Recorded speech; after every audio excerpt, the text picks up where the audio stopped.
مرحبا شباب، كيف الحال؟ معكم زين ما من ما. بهذا الفيديو رح اشرح لكم كيف بتنزلوا وبتستخدموا الاكس بوكس جيم باس. بس قبل ما اشرح لكم هالشغلات خلوني اول شيء اشرح لكم شو هو الاكس بوكس جيم باس. هلا الاكس بوكس جيم باس هي عبارة عن منصة العاب باشتراك شهري بسعر رخيص كتير، وهي المنصة بتنزل دائما العاب جديدة. مثل ما شايفين هون، في هدول الالعاب رح تنزل قريبا على الاكس بوكس جيم باس، وهون بحطوا لكم التاريخ اللي رح تنزل فيه اللعبة. هلا الشيء اللي خلاني احكي لكم عن هالمنصة والشيء اللي حابب افيدكم فيه هو انه يعني مثلا هاي اللعبة اللي هون لما تنزل على الستيم رح تنزل ويكون حقها 70 يورو. بس انتوا عن طريق الاشتراك بالاكس بوكس جيم باس بتدفعوا بس 10 يورو، بتلعبوا هالالعاب الموجودة كلها هون ب 10 يورو بس. لانه مثلا انتوا اشتريتوا هاي اللعبة وختمتوها خلال اسبوع ودفعتوا عليها 70 يورو، وبعدين ما تلعبوها بقى بحياتكم، فهيك انتوا بتكونوا ضيعتوا 70 يورو، مع انه كان فيكم تدفعوا بس 10 يورو تلعبوها لمدة شهر ولمدة أسبوع مثلا وتخلصوها، بالباقي الشهر فيكم تلعبوا ألعاب تانية بهالعشرة يورو نفسها، يعني بدل ما تدفعوا 70 تدفعوا 10 يورو.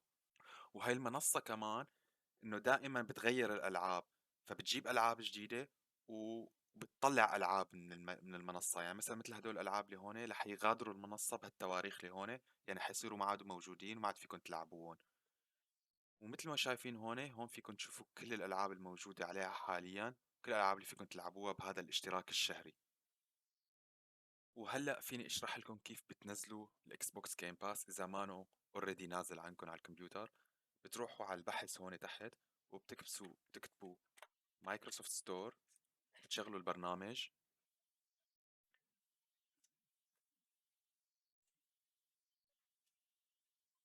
وهلأ اذا ما انكم مسجلين بالمايكروسوفت ستور لازم تسجلوا دخول، او اذا ما عندكم حساب لازم تعملوا حساب جديد. هلأ انتم مثل ما شايفين انا اوريدي مسجل بالمتجر. وهون فوق بالبحث بكتب اكس بوكس وبختار هاي اللي هون، وبنزل البرنامج. انا عندي اوريدي نازل، وبعد ما انزله بشغله. واذا ما عندكم اذا مو اوريدي منزلينه وعاملين حساب عليه، فيكم تستخدموا نفس الحساب اللي عملتوه على المايكروسوفت ستور تستخدموه هون كمان. وهلا رح ارجيكم كيف بتفعلوا اشتراككم الشهري بالاكس بوكس جيم باس.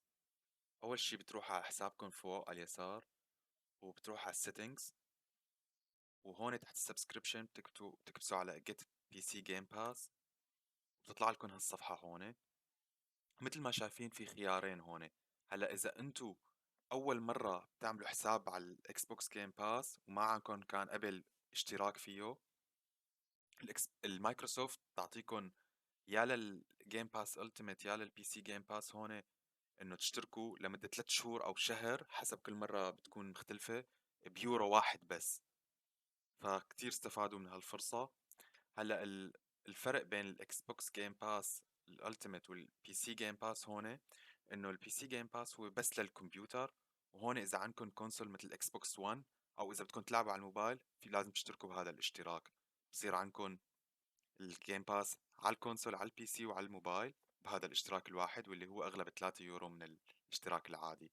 هلا على الموبايل ما بنصحكم لانه ما في كتير العاب، فاذا ما عندكم كونسول احسن شي تاخذ البي سي وخلص. وفي شغله كتير مهمه لازم تنتبهوا لها بعد ما تشتروا الاشتراك الشهري، انه الاشتراك الشهري لحاله بصير بجدد حاله بعد كل شهر. يعني اذا اشتريتوا انتوا لشهر واحد لحاله بجدد الاشتراك، يعني لحاله بيسحب مصاري من حسابكم وبجدد حاله، فلازم تطفوا هاي الشغله.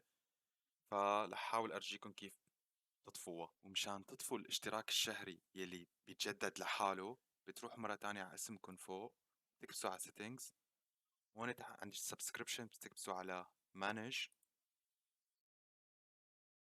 وهلأ لازم يفتح المتصفح لحاله.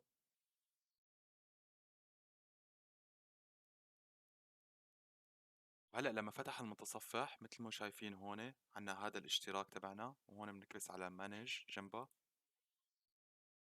وهون بنكبس على turn off requiring billing.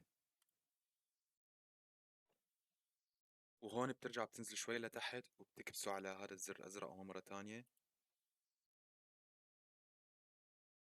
وهيك بتكونوا طفيتوا التجديد اللي بيعمله لحاله. بتمنى اني اكون قدرت افيدكم بهذا الفيديو. اذا عجبكم الفيديو لا تنسوا تضغطوا على زر السبسكرايب وتتركوا لي لايك، واذا عندكم استفسار او اي شيء فيكم طبعا تتركوا تعليق.